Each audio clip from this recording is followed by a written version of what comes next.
as we kind of hone in a little bit on kind of this case and our brother Aubrey and what it means, can you paint a picture of why we can't understand this as just an isolated event? Why this is something that is part of a broader history that the church is honestly really yet to truly reckon with? And can you talk Sure. to us about what it would look like to kind of press into reckoning with this history? Sure. This is probably a crude example. I don't think I've ever used it in this context, but I'll test it here with you. Dominique, you let me know if it works. When I was a kid, I started, and I believed in Santa Claus. When I got a little older, I started putting two and two together. I figured out what was reality, but I figured if I acknowledged that, it would change the benefits. That if I said, oh, this isn't real, and told my sister, then it wouldn't be that magical kind of space for me anymore. So I faked it for a couple of years because it benefited me. For people to open their eyes and to realize that what happened in Georgia with Brother Arbery is true would mean that it's never stopped.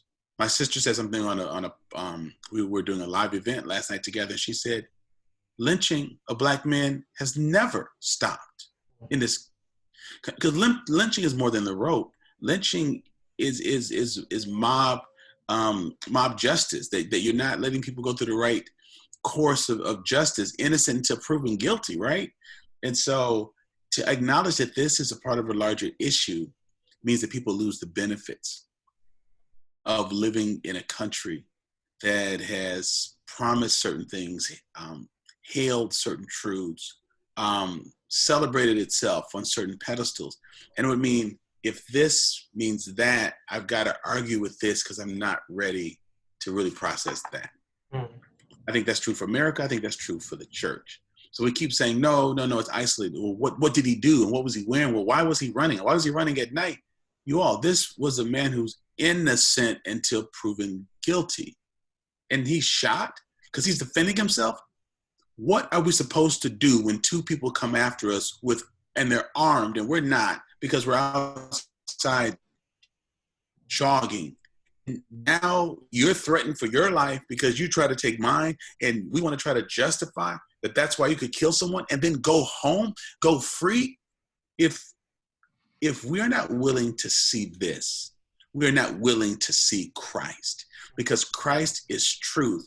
And then if this is not really broken, then what do we think about the people who are trapped by it or who are busy trying to work against it? Are they just, is it just a figment of our imagination? So it's not just isolated. We can begin to name the names, Tamir Rice and Garner and Michael Brown, and in our city, Tony Robinson. We can go on and on and on and on. What do you mean isolated? It has been more blatant in the past 10 years than it has been in my lifetime. And if people don't see it, people don't want to see it. And I'm sad for them. And I'm sad, particularly if they're believers, because that weakens the witness of the church.